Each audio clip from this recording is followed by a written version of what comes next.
매일 성경 묵상을 돕는 해설 가이드입니다. 안녕하세요. 묵상 코치입니다. 함께 읽고 나눌 말씀은 마가복음 6장 1절에서 13절까지 말씀입니다. 예수님은 고향 나사렛에 해당해서 능력 있는 말씀을 선포하십니다.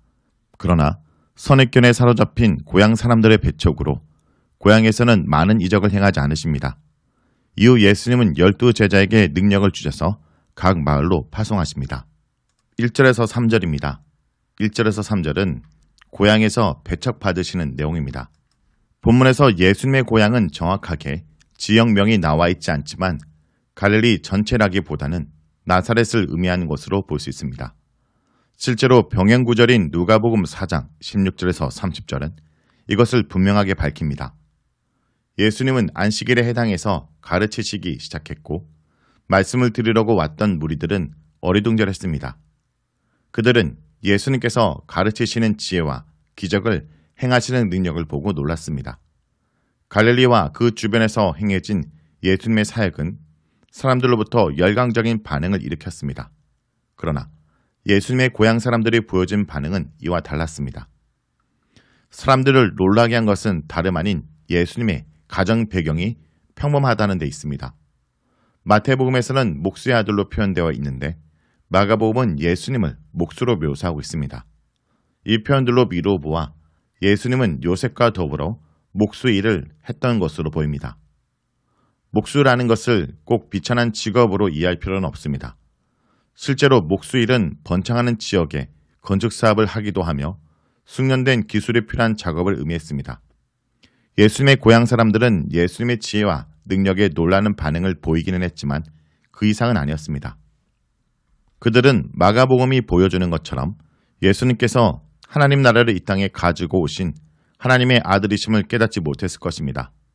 배척했다라는 표현은 긍정적인 믿음의 반응에 대한 반대 의미입니다. 예수님께서는 나사렛 주민들이 자신을 인식하지 못한 것에 관하여 평범한 속담을 사용해서 논평하십니다. 친숙함은 모욕을 가져온다는 의미로 고대 철학자들이나 유명한 이들도 비슷한 말을 하곤 했습니다. 선지자가 자기 고향과 자기 집 외에는 존경을 받지 않음이 없다라는 말이 선지자가 자기 고향 외에는 어디서든지 존경을 받는다는 뜻은 아닙니다. 실제로 예수님께서는 자기 고향 외에서도 배척을 경험하셨기 때문입니다. 이 말씀의 뜻은 혹 다른 곳에서 존경받는 선지자라도 고향에서는 존경받지 못할 것이라는 의미입니다. 자기 집이라는 말은 마리아의 경우는 예외이겠지만 예수님의 다른 가족들까지도 예수님을 믿지 않았음을 암시합니다. 4절에서 6절을 보겠습니다. 4절에서 6절은 권능을 행하지 않으시는 내용입니다. 마가복음은 마태복음과 달리 예수님께서 그들의 믿음 없음에 놀라셨다는 언급을 포함하고 또한 거기서 어떤 권능도 행할 수 없었다고 진술합니다. 마가복음은 그들의 믿음 없음과 많은 능력을 행치 않으신 것을 연결해서 설명하고 있습니다. 예수님의 능력은 마술적이거나 기계적인 것이 아닙니다. 마가복음에서는 지속적으로 믿음의 중요성이 강조되고 있습니다.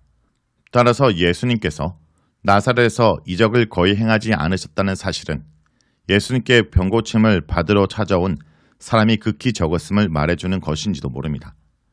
예수님께서는 능력을 아무렇게나 사용하지 않으셨기 때문에 고향에서는 능력을 나타내지 않으셨습니다. 마가복음에는 이처럼 예수님의 능력 행함과 사람들의 믿음이라는 주제가 자주 등장합니다. 다음은 7절에서 13절입니다. 7절에서 13절은 제자들을 파송하시는 내용입니다. 예수님은 그의 12명의 제자를 부르십니다. 여기에 등장하는 이야기는 그들을 선발하시는 이야기가 아니라 그들에게 사명을 위임하시는 이야기입니다. 제자들의 기능은 선교를 위한 것으로 이곳에서는 표현되고 있습니다. 이 선교 파송 단락에서 12이라는 숫자가 부각되는데 이스라엘의 12지파들을 대신할 새로운 언약 공동체가 예수님에 의해서 파송된 12명의 제자를 통해서 만들어질 것임을 암시하고 있습니다. 귀신들을 제압하는 권세는 이전에 언급된 마가복음 본문에서는 다름 아닌 예수님 자신의 권세였습니다. 또한 이 권세는 하나님 나라가 사탄의 통치를 괴멸하는 권세임을 나타냅니다. 바로 예수님은 이제 그 권세를 자기 제자들에게 주신 것입니다. 하나님 나라 복음을 위한 예수님의 사명과 제자들의 사명 사이에는 밀접한 병행 관계가 존재합니다.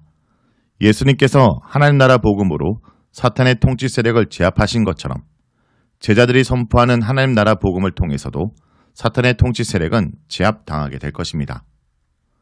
예수님은 이 선교 여행에서 금지 목록을 나열하십니다. 지팡이에 관해서 마태복음과 마가복음이 일치하지 않는 사실은 잘 알려져 있습니다. 마가복음 6장 8절은 구체적으로 지팡이를 가지는 것을 허락하고 있는데 반면 마태복음은 10장 10절은 지팡이 지참을 금하고 있습니다.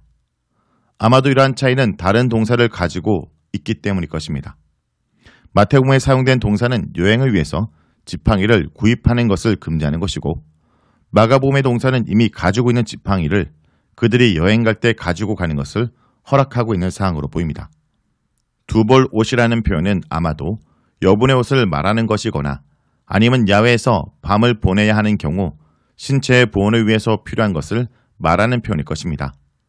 본문에서 금지된 목록의 강조점은 금지 목록 자체를 구체적으로 나열하는 데 있지 않습니다. 도리어 제자들에게 이 여행이 현 상태 그대로 떠날 수 없고 그만큼 선교는 급박한 사명이라는 것을 나타내려고 한 것으로 보입니다. 요점은 세심한 준비를 요구하지 않고 심지어 허락하지도 않을 만큼 선교가 긴급한 사명이라는 사실을 강조하고 있다는 점입니다.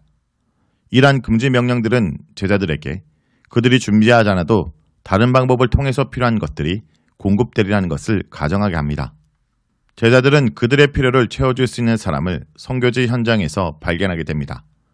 일반적으로 제자들의 메시지를 듣는 사람을 통해 공급될 것입니다.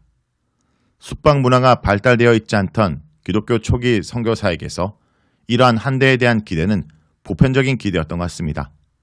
구약에서도 볼 수 있듯이 근동 문화권에서 완전히 생면부지의 손님도 공급과 보호를 받을 권리를 갖고 있었던 것 같습니다. 예수님께서는 자신의 메시지와 자신의 메신저가 환영받을 수도 있지만 거절당할 수 있다는 사실을 충분히 예상하고 계십니다. 그 반응에 따라 사람들 사이에 분리가 일어날 것인데 제자들은 이에 대해 결코 대충 얼버무리고 넘어가지 말아야 합니다. 너희 발의 먼지를 떨어 버려서 증거로 삼아라. 이러한 행위는 중동 지역에서 오늘에도 여전히 거부를 나타내는 극적인 행위입니다. 이것은 그 마을이 하나님 나라와 아무 관계가 없다는 상징적 행동으로 이해될 수 있습니다. 제자들의 이런 행동은 그곳 주민들을 향한 경고의 기능을 할 뿐 아니라 마지막 심판 때 그들에 대한 심판의 증거가 될 것입니다. 제자들은 예수님처럼 회개를 선포했습니다. 그들은 귀신을 내쫓고 병자들을 고쳐주었습니다. 제자들의 행한 사역을 마가복음은 이와 같은 방식으로 묘사해주고 있는 것은 그들의 사역과 예수님 사역 사이에 존재하는 영소성을 드러내려는 것으로 보입니다. 제자들은 예수님께서 그러셨던 것처럼 하나님 나라 사역을 감당하고 있습니다. 그런데 그 사역은 말씀 선포, 귀신 축출, 병자들을 고쳐주는 것 등으로 구성되어 있습니다. 성도 여러분, 예수님은 믿지 않는 자들에게는 아무런 능력도 행하지 않으셨습니다. 아마도 나사렛 사람들은 예수님을 향해 가버나움에서 행한 일을 여기서도 행하라고 조롱한 듯 보입니다. 그러나 예수님은 고향 사람들의 믿음 없음을 이상히 여기시고 능력을 행치 않았습니다. 말씀의 능력은 오직 말씀을 듣고 반응하며 믿는 자들에게 나타난다는 것을 잊어서는 안 될 것입니다. 말씀을 놓고 기도하겠습니다. 날마다 말씀을 통해 예수님을 더 알아가고 그 말씀을 붙들고 살아감으로 말씀의 능력을 경험하는 자가 되게 해 주시옵소서. 예수님의 이름으로 기도합니다. 아멘.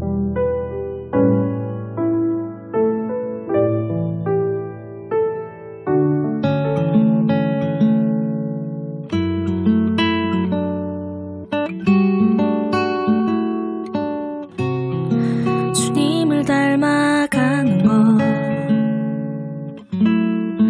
그의 형상대로 우리 지으신 사랑의 비밀, 주님을 기억해 하시려 주님을 따라가는 것, 나의 계획과 생각들 모두 주님 앞에 내려놓고 나갑니다. 주 안에서 내 모습 속에서 주님 얼굴 나타나길 원합니다. 내 걸음 속에서 주의 인도하심 나타나길 원합니다. 공허한 세상 가운데 우리 보내신 주의 뜻을 따라서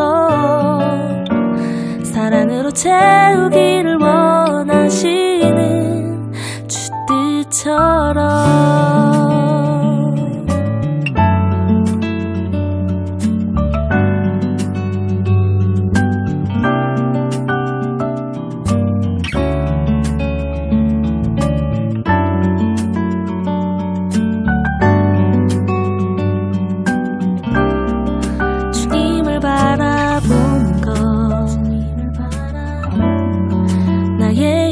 연약함까지도 사랑하시는 주님의 은혜 가운데 거하는 것 주님과 함께 가는 것 나의 욕심과 자랑들 모두 주님 앞에 내려놓고 나아갑니다. 주와 함께 내 모습 속에서 주님 얼굴 나타나길 원합니다. 내 걸음 속에서 주의 인도하심 나타나길 원합니다. 공허한 세상 가운데 우리 보내신 주의 뜻을 따라서 사랑으로 채우기를